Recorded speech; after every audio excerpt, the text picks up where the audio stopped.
Banner. Regina! Scott Parker, Sully. Yeah. What the fuck? Yeah. It's check-in time. Where the fuck you from? I'm from the place where these bitches scared to come. Go on, talk about it. Hey, where the fuck you from? I'm from the place where these bitches scared to come. Go on, talk about it. I'm from Jacktown. Hey. What up, Jacktown? I'm from Jacktown. I'm from Jacktown. Sally, you ready? Scott Parker, Regina, the David Banner podcast in this bitch.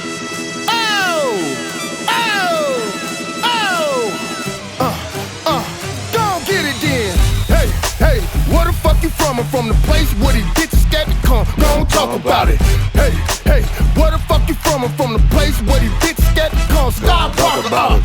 Hey. I'm up from dirt roads. You know what I'm talking about? Where you Gainesville, Florida. That 352. Come by Fletcher's Lounge, Fifth Avenue. Them swamps, you know what I'm feeling? Them rattlesnakes, them dirt roads, you know what I'm talking about, Corey? You don't know about that corn liquor. You feel me? Where the fuck you from? I'm from the place where these bitches scared to come. Go on, talk about it. Hey, where the fuck you from? I'm from the place where these bitches scared to come. Go on, talk about it. Hey, where the fuck you from? I'm from the place where the bitches scared to come. Solid. Yo, Youngstown, Ohio representative, you know what I'm talking about? Southside, Glenwood, the Cleve. Shout out to the north and the east side as well, west side. Okay. Surrounding areas, you know that 330. So you got Akron up in there, northeast Ohio, Cleveland. You know what I mean? That's how we get it down. Yeah. Hey, where the fuck you from? I'm from the place where these bitches scared to come. Go on, talk about it. Hey, where the fuck you from? I'm from the place where these bitches scared to come. Regina! I'm from the San Francisco Bay Area, known as the Yay, Hudson Avenue, in the Bay, Bayview, Hunters Point, Fillmore, where the whole strolled at Lee like. Regina on these hoes! That's What? my guy, Lee. What up, Canton? What up, Buchanan, Mississippi? What up, North Mississippi? Ocala, Know what I'm Florida. talking about? What's up, coast area? Know what I'm talking about? What's happening? David Banner podcast. Oh, you motherfucking bitches. Regina, Huh? what did you do this week? This week, what did I do? I don't know how to do this. No. Out the box. Out the gate. I'm sorry. That's like the, you know, when you start a race and That's just- they shoot the gun. I'm sorry, Regina. I'm sorry. Sorry, Jonathan. You should be. Okay. I went to visit my son. Awesome. Really? Yep. Okay. We're going to leave it there? If you want to. No, it's up to you, baby. Oh, yes. He's doing well. Okay. Shout out to you, Tony. Hi. What's Love happening, you. Tony? We got you got your mother, brother. You ain't got to worry about it. We got her. With our lives, we got her. You got your knife, Regina? I do. Scott. Oh. Scott, you always. I do have a knife, Scott. You have a knife. He asked if you had it, though. I don't have it right now because I hid it from Mariah, and now I can't find it. Wow. Oh, Wow. So I'm fuck, just honest. fuck my knife that I No, gave. I really love the knife you gave me. I can actually work it. How much I told you to practice with that motherfucker? You told me all the time so I could jug somebody. You remember when I used to sit up in the She office? said Yeah. jug. Yeah. Yeah. Scott, what you do this week? You been all over. I've been in New York all week, man. I've been in New York up there freezing in the rain. Freezing as fuck, Oh, man, man. that shit is fucked up. I don't see how they do it. I mean, I lived up there for like 8 years, but I need that sunshine, brother. Word. I don't see how they do it. Word. Sally? Yeah. Bro, it's been a week, bro. Man, it's been the last 30 Boy. to 45 days that been, whew. But Yeah. Been on a pilgrimage, huh? right. So listen, y'all, Sally been going through some shit, man. And as a family, we've been going through it with her, man. And what I was telling her, man, is I'm just can say in my life, when shit start happening, bro, it's really to clear the path for better things. You know, I never forget a preacher gave me 2 glasses of water. 1 glass of water was full.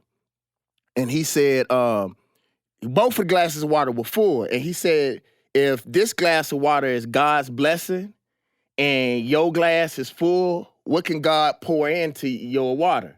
To your cup. He can't pour nothing because your glass is full.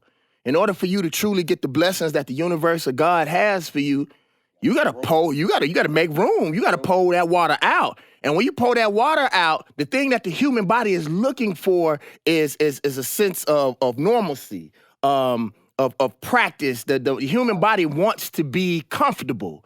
So it hurts when you gotta pull that water out. It hurts when you gotta shoot your giant schnauzer. Fuck that door. Wow. Corey! What up? We already know from the Instagram stories what the fuck you been doing. Corey! Hey, I'm living my life, man. Living my life. Living my best life. I ain't giving fuck about no shaggy. What you do, Corey? Oh, man, you know, I had a leisurely weekend. I went and saw my brother play soccer on Sunday. We know that. Yeah. I'm sure you do. We know that. Oh, my God. Go ahead, Lee. You give them all the ammo. Go, Lee, go! Instagram. What? You want to know something Corey. funny? What? A friend of mine just texted me and it said, they're white. They said, man, I just was watching a podcast last night. What's up with David Banner and his cracker song? Let's go.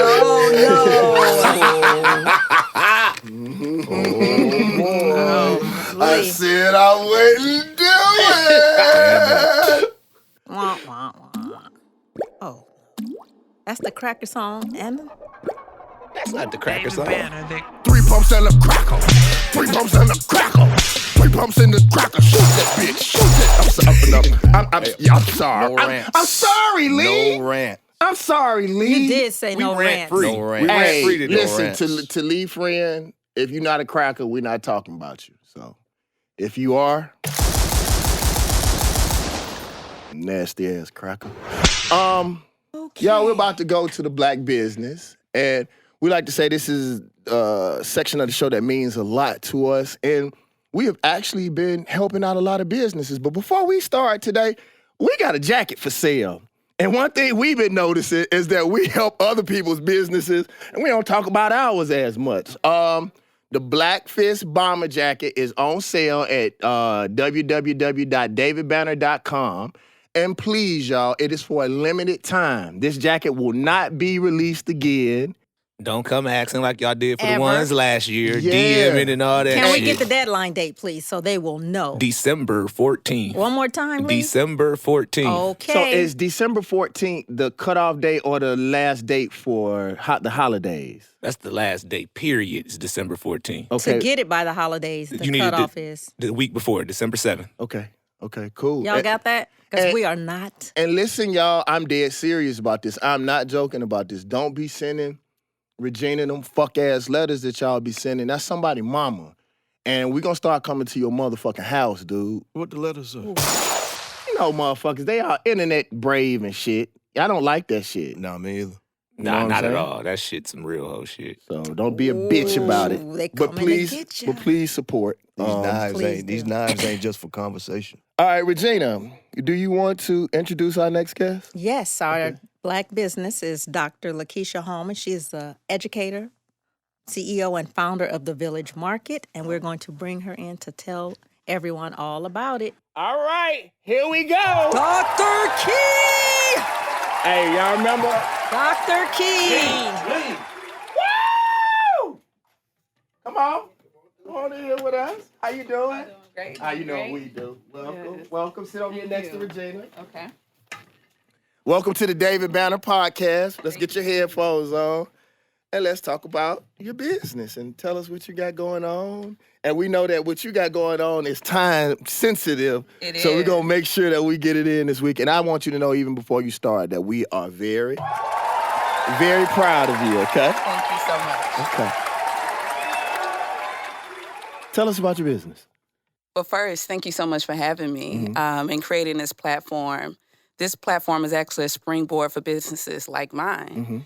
In 2016, I started the Village Market ATL, first teaching classes at Urban Grind Coffee Shop on entrepreneurship, wellness, and consciousness. And before I knew it, I had over 150 businesses in the audience. In being the researcher that I am, my question was, so what else do you need? And they needed a place to showcase. So I started the Village Market. I started with 32 businesses, And every time someone signed up, I was like, oh, okay, God, this is what we're doing. 3 years later, now we have a waiting list over 600 businesses. We are in 23 states, partnership with the Bahamas, showcasing 80 businesses next week, November 29th and 30th. Where at? At Georgia Freight Depot. In what city? Atlanta, Georgia. Okay. Okay, so can you tell us some of the problems that you encountered early on creating your business?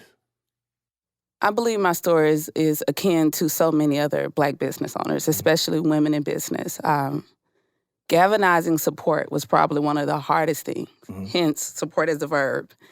Of course, receiving capital and getting buy-in. The Village Market concept is quite different because we encapsulate a marketplace, but we make sure it's an experience. Experience from the food, which is all plant-based, making sure all the apparel is conscious. Can I ask you a quick question? You're vegan, right? I'm plant-based. Okay, do you eat soup? I do eat soup. Okay, what do you eat soup with? What do you mean? Like, what is something that you use to eat your soup with? I think this is a quick question, a trick question, but since I'm from Mississippi, I'm going to say with a spoon. No. No, not a utensil, like any other food you eat with it. Yeah. I do. It depends. So last night I made soup and I did vegetables. I did all my. No, but I'm asking you, what Like do any you like extra food, like extra? What do you eat with it? Like, Oh no, just like soup. beans and with soup. rice and or, Soup and No, I just do lots of vegetables. What do you you do call like- a saltine? I love this. Oh, saltine crackers. So you eat it with a what? I don't eat it with saltine crackers, but Say the word. saltine crackers, Just without saltine. crackers. Motherfucking crackers. Oh my god. Hey, you crackers. So good. I didn't say it. You crackers. And I know she runs a business for everybody, but we talking about you crackers. And if you ain't a racist motherfucker, then you ain't a cracker. Oh, Okay, pull back from the rant. sorry. Regina, you walked me into that. No, I'm over she here was trying to keep cheering you for away you. from Yeah, it. I'm cheering you. She was happy because Go. you were staying away Yeah. from. Yes, yeah, yes. So, my question for you, like, what is the greatest accomplishment? What was the time, like, with our business, with us running this podcast? We had the first young lady who came on our show. She had 126% rise in her business for being on here, and that was like the first time that I could see that what we were doing really mattered. What was the first time for you? I'll talk about 3 first times because all happened within the same showcase. I saw businesses grow from concept to business, and business means in one night they cleared $12,000. That means from their product, over 100 people invested in them.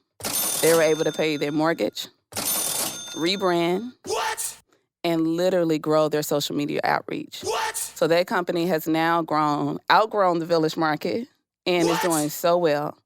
Other accomplishments have been vendors and businesses growing from a 6-foot table and now have brick and mortars. Oh, that's dope. How can an independent business get on your list? Of course, first, make sure you apply. We have an extensive application process because we're beyond the marketplace. You have to commit to learning. You have to commit to having a mentor. You have to commit to this process for at least 90 days. After you do that, you'll get a consultation call from me or someone from my team. We tell you where we think you are, what you may be missing, and what support you may need. And from that, I put those 600 applications in front of a committee, and then we go through the selection process. Okay, really quick, is there a website, is there a place that people can go to get more information? Yes, the Village Market ATL. So www.thevillage Market ATL. Everything is there from our programs to the next marketplace. And also, we have a rather engaged social media platform on social media and Facebook, Instagram and Facebook, the Village Market ATL. Can you do me a favor? Can you stand like this and then do like this? So we can put that right there. Oh, you're so funny. See, just Oh, I like that. Okay. Yeah, see, we're holding. They taught him something. Anything that you'd like to say? This is one thing that I'm realizing is that this is a big commercial, and we have an opportunity to change or help anybody. Anybody you want to shout out? Anybody you want to give love to? Anybody who helped you with this process? Yes, of course, I want to first thank the entire village. the community of Atlanta, people like yourself, people like my friend Dee, Demetria Purnell, Plant-Based Princess, Artisan Foods. Who was a part of our family. Yes, and a part of my family. With all them damn cookies. And an Yes, ice cream. and ice cream. The homie from the Hennessy West in Side store jumping on fools over here in my core. What fool? That's what she said the first time I met her. What fool? What fool? Where you from, fool? Pouring Morton salt all over my sneakers. Rant. Is this a rant? All over Rant? my Is sneakers. this considered a rant? Is this considered? Come back to the light. And fuck go. Listen, Danielson. We gotta wrap this. Ooh. Oh. Thank you for coming out. We really appreciate you. No, I'm not gonna do that. Okay, let me do something. Thank you. Oh, thank you, Lord. Before you leave, can you tell us again about the event that's coming up, where it is, and the time? Yes, the next Village Market is coming up Black Friday weekend. It is called the Black Friday Fest, November 29th and 30th from 2 to 7 o'clock at Georgia Freight Depot. You can get your tickets online at www.the Market ATL. Everything is there. We truly believe that support is a verb, meaning you support with your actions and you put your money where your people are. You will have 100 businesses to shop from. Can you give us your full name and the website one more time? Dr. LaKeysha Hollman, Dr. Key. Hold on. Say that shit again. I do it slow like my grandma asked me to do. Dr. LaKeysha Hollman. Go ahead, Doc. Where you from, Doc? Batesville, Mississippi. Oh, shit, son. Hold on, wait. Stay right there. Right before you leave. Scott, you ready? I'm ready. Where the fuck you from? From the place where the bitches scared to come. Go on, talk about it.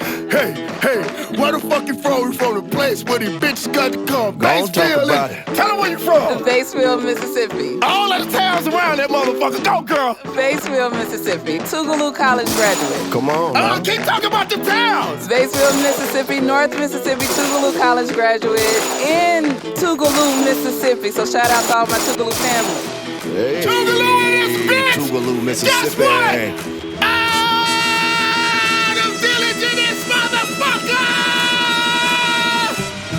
Hey.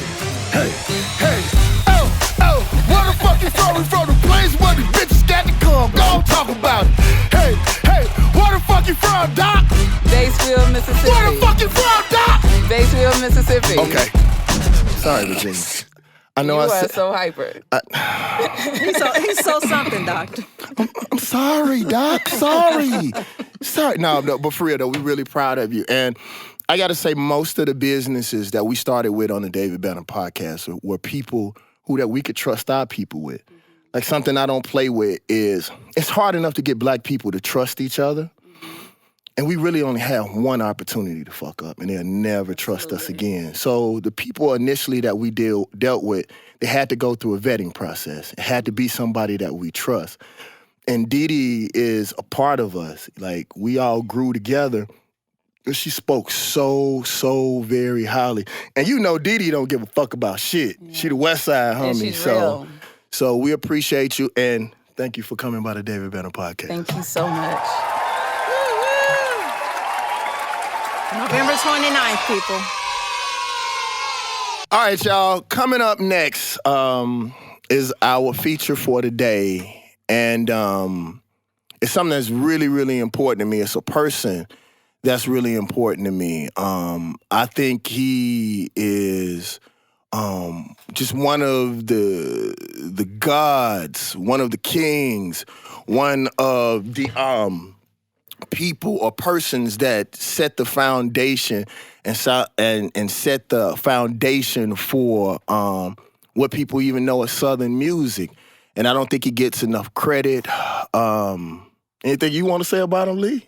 I mean, just coming up, I was just always a big fan. To me, he like the Bo Jackson of rap, in my opinion. Word. You know what I mean? Word. That moment he had was special. You know what I mean? Nobody, and that can't be replicated again. What he did and what he was a part of. That's true, man. I was at FAMU when he first broke nationally, and he changed the game. He did. He changed music. That cadence, crazy. And even his pen, we're going to talk about that. Coming to the David Banner podcast right now is royalty. A personal friend of mine, a person that I talk to at least once or twice a month, y'all. Give it up for the D.O.C, y'all.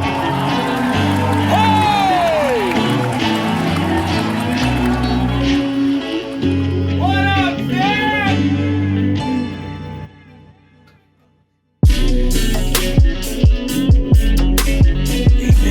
up, baby?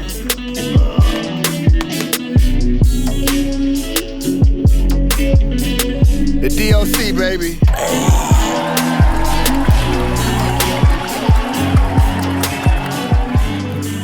Here we go. What's happening, man? Welcome to the David Banner Podcast. Hold on, man. Let me put my headphones on so I can see what I'm saying. Well, let's get up in this motherfucker. How you doing? Man, I'm better than I ever been in my whole entire life, man. Introduce yourself to the world, man. Tell them who you are, where you from. Oh, I'm just a young cat from the Dallas-Fort Worth area called D.O.C.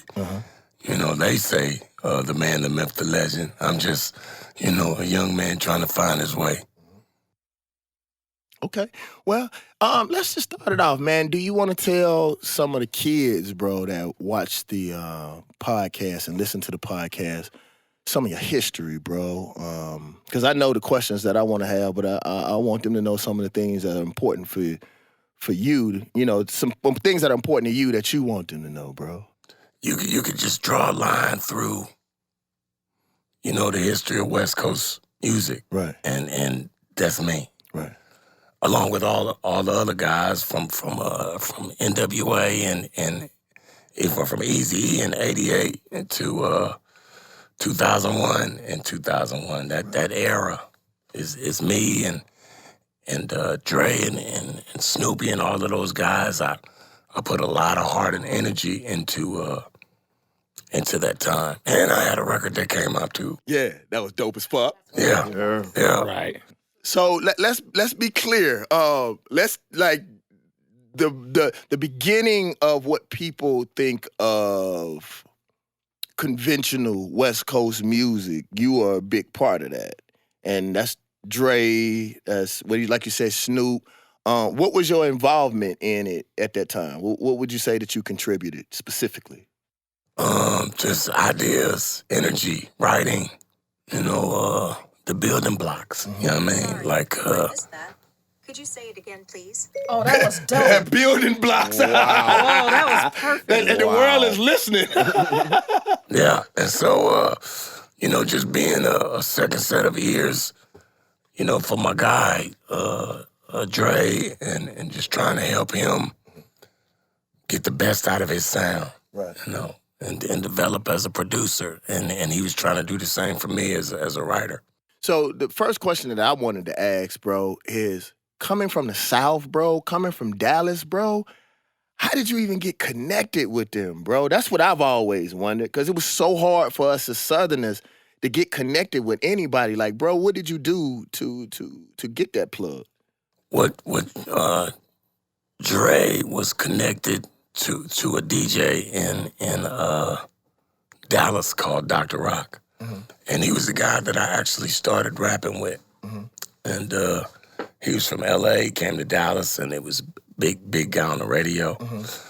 He invited Eazy-E and those guys down to do a show, and Dre heard me rapping. He was like, wow, kid, if you was in L.A., we'd be rich. Mm-hmm. And he said, matter of fact, why don't you just come on up there? Mm-hmm. I said, come on, let me tell my guys. Let's go. He's like, I'm not talking about your guys. I'm talking about you. You know what I mean? And I said, I can't do that, And about 6 months later, my mother tried to ship me off to the service. I'd quit high school. Mm-hmm. And so, through a blessing, I found Dr. Dre's phone number, gave him a call. He said, man, is that offer still standing? He was like, hell yeah, get out of here. Right. I was going to ask you, I was talking on Instagram this morning and telling people that Crucible that most people have to pass is maybe one of the most uncomfortable situations in the world. Like, the decision for me to move to New York homeless. And I had never been to New York before. That's right when I had that Penalty record when Noriega was super duper hot. Like, what was that point for you? Like, what was that crucible? I mean, was making the decision to go to L.A. By yourself that crucible that you think that separated you from everybody else that was trying to do it at that time? You know, I think it was just, it's like I tell folks all the time, it's a G.O.D. thing, it's not a D.O.C. thing, right? And so all the energy and elements of the universe pushed me that way. And so I believe in me. And so I knew I was better than, and I say this humbly as I can, right? I knew I was better than most of them, you know what I mean? If not, Yeah. you ought to cut that out. But I had a real strong belief, you know, and back in those days, the West Coast hadn't even developed yet. You know, folks on the East Coast didn't, you know, they gave West Coast guys no credit, you know, and I was a guy from the South, but I was raised on East Coast stuff, and I was as good as any of the East Coast guys of that time. You know, I was raised on guys like Rakim and Kane and Coogee Rap, and I wanted to be better than those guys. And so when I went to L.A. and I started spitting, those cats was like, God damn, you know what I mean? This dude from Texas.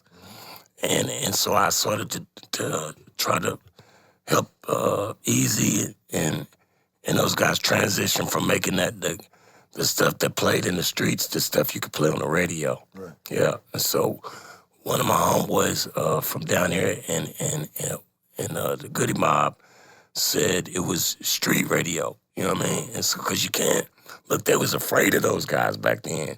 You dudes is doing too much. They don't want you on the radio, even in L.A. You know what I mean? You're doing too much cursing. You're talking about all this stuff. But I tried to write songs for Eric that was funny and entertaining and not threatening. You know what I mean? So they would let the kid get on the radio. And then once he got on the radio and made that We Want Easy video, it was, you know, that was it. Right. So you wrote We Want Easy? Yeah. Nice. Did you see how he said that? He was like, Yeah. yeah, it's just, I wrote. So when was that point when everything changed, like when you knew, David is a trip. like when you knew that everything had changed, like your name was like internationally known and, you know, was there a point where you were like, okay, shit just got crazy? You know, we was on the Straight Outta Compton tour, and my record hadn't came out yet. And I was opening up for NWA during that time. And I got on stage and started doing Funky Enough.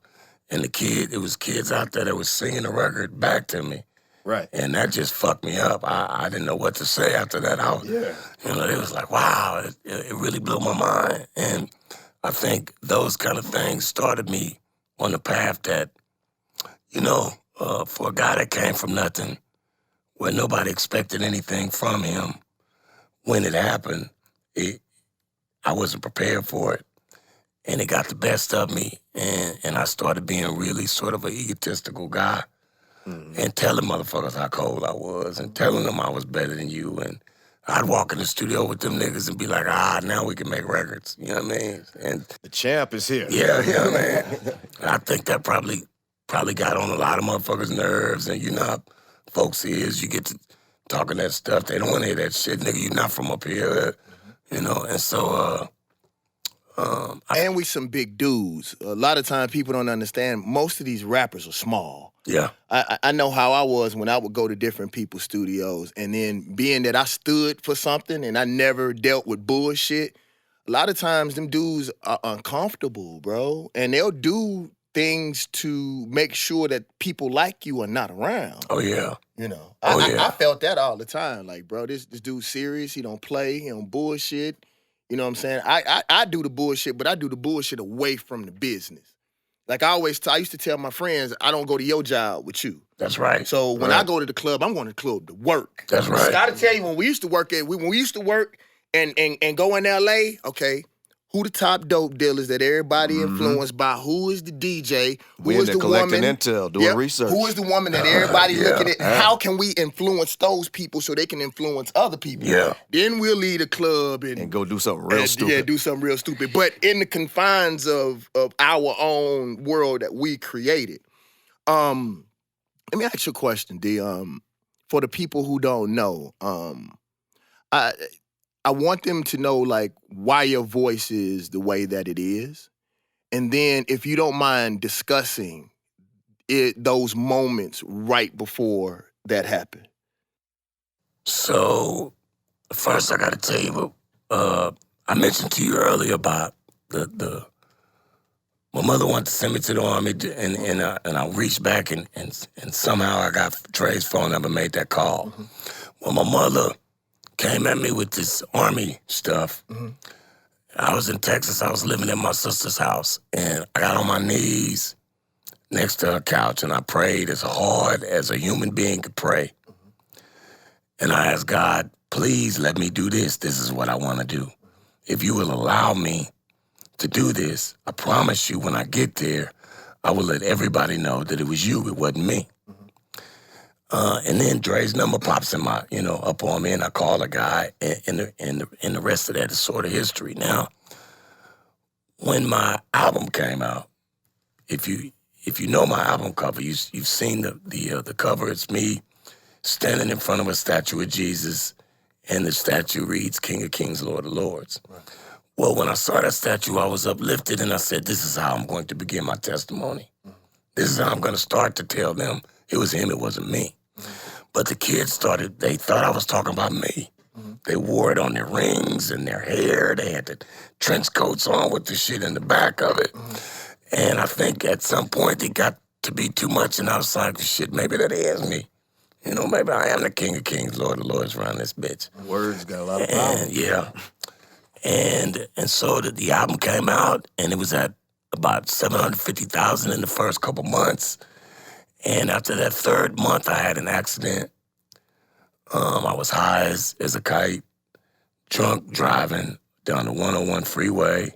What's funny is I had just got stopped by police in Beverly Hills, leaving the Beverly Hills Palm hotel, finagling with the finaglers, and police stopped me trying to get back to the crib, but I had the gold records and WA's gold records in my back seat. They saw the gold records. I started telling jokes. They gave me a ticket. They took pictures with me and the gold records and let me go. Fucked up. You know what I mean? 30 minutes later, I fell asleep behind the wheel and lost my voice. You know what I mean? When I woke up, I couldn't talk. And it was just crushing. You know what I mean? And I really don't have the words to eloquently make you understand how deep that hole was, right? I didn't have a voice, and I can remember tears just streaming, and I didn't have the energy to try to make a sound to go along with the water. You know what I mean? Like, it was a bad place. And I stayed in that hole for about 10, maybe 15 years. I'd show up at the studio at the Chronic Sessions and put my work in. I gave Snoopy all I had to give during that time period. And when I was away from the studio, I'd be with the whores, I'd be in a whore, and being doped up and being drunk, because that's the only way I could get back to a happy place. And then, the next morning at the studio, go back in and do it all over again. And I thought that the success of those things, the Chronic and all those other records that came, would be a way for me to get my high back. But it seemed the higher everybody else went, the lower I got, And during that time, I met a cat named MC Breed, who was like a real brother to me. I miss him so much. God bless him. And he said, no, this is not right. I want you to come to Atlanta with me and help me make a record. And so I escaped to Atlanta with Breed, and I didn't have no money, but Breed fed me, and we made records for him and Pac and Short and Scarface and cats from Oakland. We all just made a little circle and kicked it, you know what I mean? And so I was able to survive and really sort of taper myself from where I was, but I went back and forth in that world shit for almost the whole 30 years, man. And here very recently, I was telling the sister upstairs, I felt like I started to wake up. It started being not about what I'd lost, but what I could accomplish, where I am today. And listening to brothers like you and Killer Mike, are super inspiring to me that I don't want to live in the past anymore. I don't want to live in those hurtful feelings and thoughts. I want to do some powerful, cold-blooded shit while I'm still here, because I'm still a cold-blooded nigga, you know. Absolutely. Yeah. So I'm trying to figure that game out, and I'm so thankful and grateful that you allowed me to come up here and see you. Thank you for the ticket. Thank you for the blessings and the love. You're a powerful dude, and I have much love and respect for you. I am your servant, and I will be here anytime you need me to do anything. I appreciate it. All love. I mean, we servants to each other. Salih? Oh, nah, I mean, I told him when he walked in, it was kind of like I was in awe, man. Like everything. As a kid, seeing it like down to it, I used to be like, you was the only one dressed in like the Jordan jumpsuits and shit back then. Yes, like sir. you were just different. Like, and it was like, man, I remember my brother had a picture on you on the wall and it was like a black flight Jordan jumpsuit you had on. It was like, as a kid, you was, man, I'm still a little bit in shock. And that don't happen much. And it's like, he know, because like Snoop, my favorite rapper, and I know how responsible you is for what he became. You know what I mean? So that even make it crazier, man. Thank you, brother. It's all love. It's a blessing. You know what I mean? I struggled with not having anything for a while, and seeing all of those guys having all the accolades and the money, but recently I come to understand that you know, the most valuable thing you can have is time. You know, money is good. It comes and it goes, but call Easy and ask him right now if he'd have money and time. Damn. You know what I mean? Call him right now and ask him. I'll wait. See if he would rather have all that money or some of this time. That was going to be my question to you. Like, I know that we have very similar ways because we talk a lot.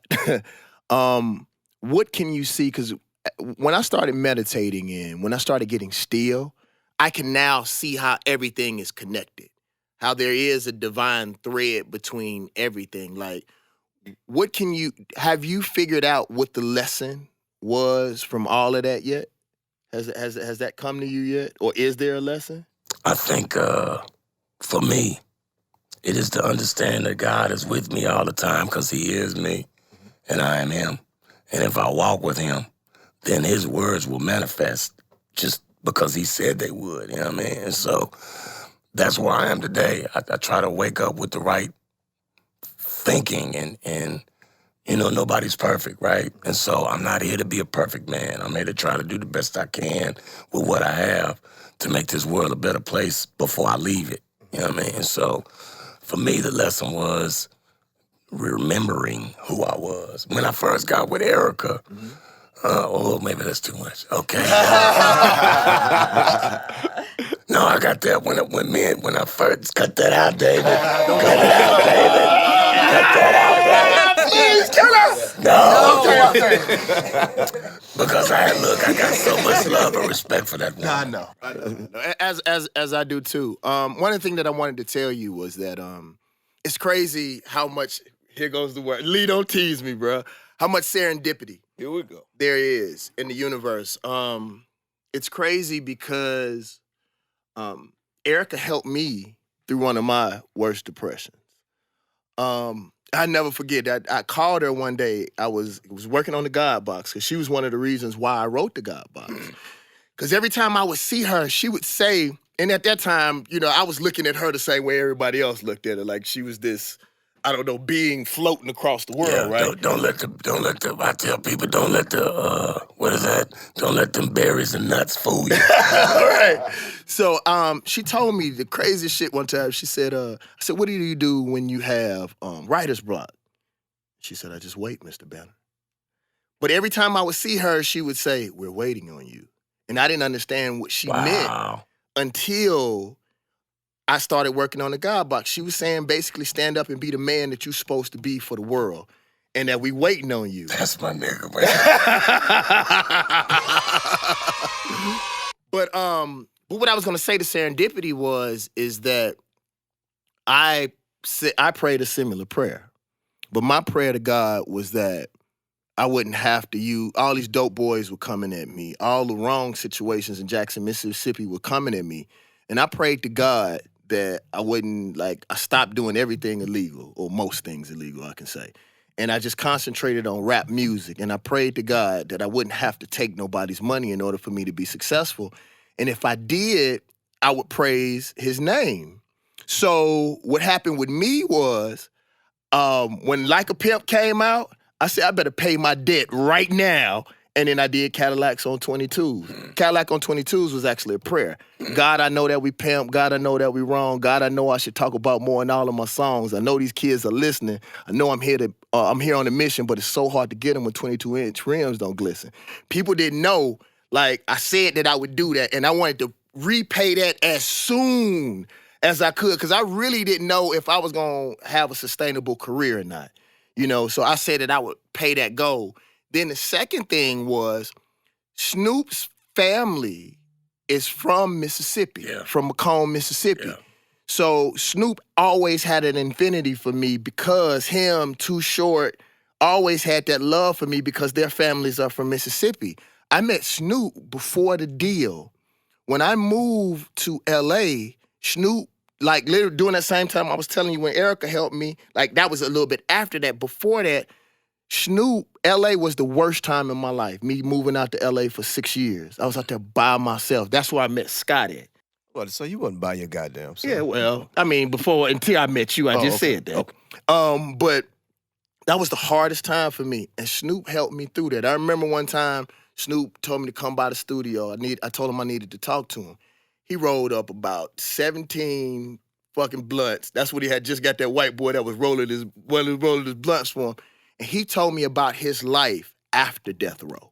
He didn't even talk about because people forget the death. He was on trial when he first came out, how he almost went to prison for life. Yeah, man. He didn't talk about the stuff with him and Pac. He didn't talk about none of the death row stuff. He talked about from Master P to where he was now. At the time, I had a $700,000, $1 million tax problem. He had a $3 million problem before he met Master P. And Snoop told me his story. His shit was so fucking depressing that I took all my problems and put them in my motherfucking pocket and said I need to get somewhere and be something.